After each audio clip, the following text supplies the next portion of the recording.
World cup में हमने कई क्रिकेट अड्डे किए सीनियर जर्नलिस्ट के साथ और अब पाकिस्तान की टीम हार चुकी है, इंग्लैंड की टीम जीत चुकी है और आखिरी एपिसोड वर्ल्ड कप में क्रिकेट अड्डा का हमारे साथ खास मेहमान मोहम्मद नबी साहब जुड़ रहे हैं। आप एक चीज बताइए, बड़ी उम्मीदों के साथ बड़ी हाइप थी पाकिस्तान 1992 को रिपीट करेगी, किस तरह से देखते हैं? कहाँ मतलब इंग्लैंड बहुत जरूरत से ज्यादा अच्छी टीम तो नहीं है? नहीं, ये आपने सही कहा, मगर बात ये थी कि 92 की जो हिस्ट्री थी ना उनके अगर आपको थोड़ा सा हिस्ट्री को देखें तो बहुत सारी चीज़ें उनके साथ मैच हो रही थी। हमें तो ये था कि हम तो एडिलेड से वापस जा रहे हैं, ये तो जैसे कहते हैं ना कि वर्ल्ड कप है वो आपके पीछे पीछे था। तो हमारी गुड लक ये थी कि हमने फिर वहाँ से कम बैक किया। उसके बाद देखें आपने बांग्लादेश और साउथ अफ्रीका के साथ हमने सेमीफाइनल खेलने के बाद अब इधर आए। इसमें नो डाउट के हमने बायलैटरल सीरीज भी खेली, उसमें भी अच्छा था, मगर उसमें हमें कुछ प्लानिंग करनी चाहिए थी। मेरा नहीं ख्याल कि जिस तरह इंडिया के साथ इंग्लैंड का जो सेमीफाइनल हुआ उससे हमें बहुत सारी चीजें सीखनी चाहिए थी। आपने बड़ा एक अच्छा टारगेट दिया था और इन्होंने इजीली उन्हें चेस किया। हमने इन्हें स्टार्ट में देखें, हमें चाहिए था जैसे स्टार्ट में तो किया तो हमारा जो पहले जो 6-7 ओवर थे हमने 80 तक स्कोर बड़ा अच्छा लेके गया। फिर एकदम से हमारी जो विकेट थी, हमारी जो बैटिंग सेशन थी वो चल नहीं पाई। उन्होंने ऐसे लगता था कि जैसे उन्होंने प्रॉपर एक प्लानिंग की हुई है। फिर जैसा कि हमारी बॉलिंग थी, हमने वो उन्हें टारगेट दिया 130 का। आपको पता है कि उससे वो टारगेट से क्या होता है, मेरे ख्याल 70 प्लस होता है या 50 प्लस होता, तो मेरे ख्याल हम इजीली इनको कर सकते थे। लास्ट पे देखें मैच बड़ा क्लोज गया। तो उसी लिहाज से अगर एज ए पाकिस्तानी जर्नलिस्ट आपको लगता है कि शाहिनशाह अफरीदी की जो इंजरी थी वो क्या एक बड़ा मतलब हमेशा मलाल रहेगा? हमेशा मलाल तो नहीं कह सकते, अलबत्ता ये कि ये तो एक बड़ा हमारे लिए मिसहैप हुआ है कि क्योंकि हमें चाहिए था कि बाबर आजम को इसमें थोड़ी सी प्लानिंग को चेंज करना चाहिए था। जैसे कि शहनशाह अफरीदी आज बड़ी अच्छी उनकी पेस रही, उन्होंने विकेट ली, पहले बड़े अच्छे तरीके से बॉल उनकी देखिए स्विंग हो रही थी। उन्हें चाहिए था उनके जो ओवर्स थे ना वो उनको ना रखते ना बचाते, उनको करवाते ताकि इनको अटैक करवाते।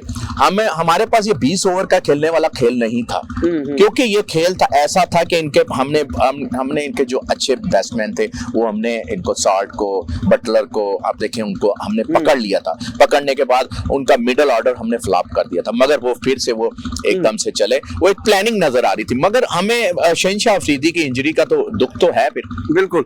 अच्छा, एक चीज आपको लगता है कि इंग्लैंड के अचानक से ही व्हाइट बॉल में और खासकर T20 में इंडिया और पाकिस्तान टीमों से बहुत रफ्तार से आगे बढ़ गया? पहले हमें कहते थे अरे इंडिया के प्लेयर, पाकिस्तान के प्लेयर बड़ी जोश दिखाते हैं, अलग तरह की क्रिकेट खेलते हैं, इंग्लैंड बड़ा टुक खेलता है, सोच समझ के खेलता है। अब तो उल्टा हो गया है। बिल्कुल आपकी बात। आज उनकी प्लानिंग से, उनके पीछे से प्लानिंग देखें तो बाकी उनको पता चलता है कि उनका जो T20 फॉर्मेट है वो बड़े अच्छे तरीके से उस पर प्लानिंग के साथ जा रहे हैं। आप देखें इस पूरे टूर्नामेंट पे अगर बात करें तो मेरे ख्याल ऑस्ट्रेलिया, पाकिस्तान, इंडिया ये मोस्ट फेवरेट थी उनकी तरफ से। अगर बैटिंग की बात करें तो बड़ी लंबी एक बैटिंग सीरीज, बैटिंग है, बॉलिंग है। देखिए आपकी तरफ अगर मैं इंडिया की बात करूंगा, आपके पास विराट कोहली हैं, रोहित हैं, उसके बाद पांड्या है, हार्दिक है और आपका के राहुल है, सूर्या लास्ट टाइम आपका देखें अच्छे तरीके से खेले हैं। आपके पास एक बैटिंग है, पाकिस्तान के पास एक बॉलिंग है, मगर उसमें मैं समझता हूं कि एक प्लानिंग थी ना, जो वो प्लानिंग के साथ हम नहीं कर पाए। वाकई इंग्लैंड ने एक अच्छा कमबैक किया। पता चलता है कि उन्होंने वो टुक वाली जो टीम थी ये तो हिट लगाने वाली टीम। हाँ जी। मेरा आखिरी सवाल है जो इंडिया के साथ भी होता है और पाकिस्तान। इंडिया में मीडिया इतना बड़ा है, टीवी में खासकर, बाकी आजकल तो सोशल मीडिया आ गया है, तो खिलाड़ी थोड़े से डरे सा हमें लगता है कि अगर हम कुछ खेलते हैं खराब होगा तो बड़ी क्रिटिसिज्म होगी।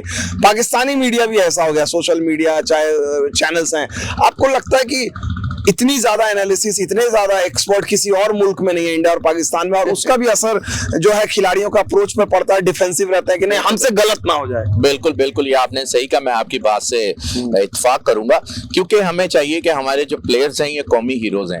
आपका अगर देखा जाए तो कंपैरिजन बिल्कुल नहीं किया जा सकता, क्योंकि आपका एक बहुत बड़ा सिटी कंट्री है, इतना बड़ा मुल्क है आपका, 1.5 अरब से ज्यादा आबादी है। हमारा आप देखेंगे और लगभग तकरीबन तकरीबन कोई 22 से 23 करोड़ की आबादी है। तो ये ऐसा नहीं होना चाहिए, क्रिटिसिज्म करनी चाहिए, मगर वो क्या कहते हैं, तनकीद बराए इस्लाह, ये करनी चाहिए, ना कि उनकी गलती को सुधारने के लिए हमें क्रिटिसिज्म करनी चाहिए। ये सोशल मीडिया आ चुका है, सोशल मीडिया पे भी हमें उसको उतना करना चाहिए ताकि वो प्लेयर्स को उससे मैं कहता हूँ हौसला मिले और वो अपनी जो गलती है वो सुधार सके। मैं तो यही कहूंगा, अगर हम इस तरह इनको लेके चलते रहेंगे, इनको हम लताड़ते रहेंगे, मेरे ख्याल ऐसे नहीं चलता।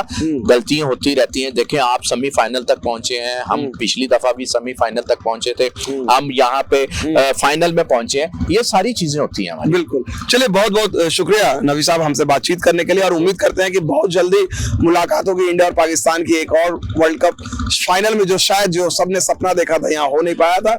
मेलबर्न से फिलहाल क्रिकेट अड्डा में इतना ही।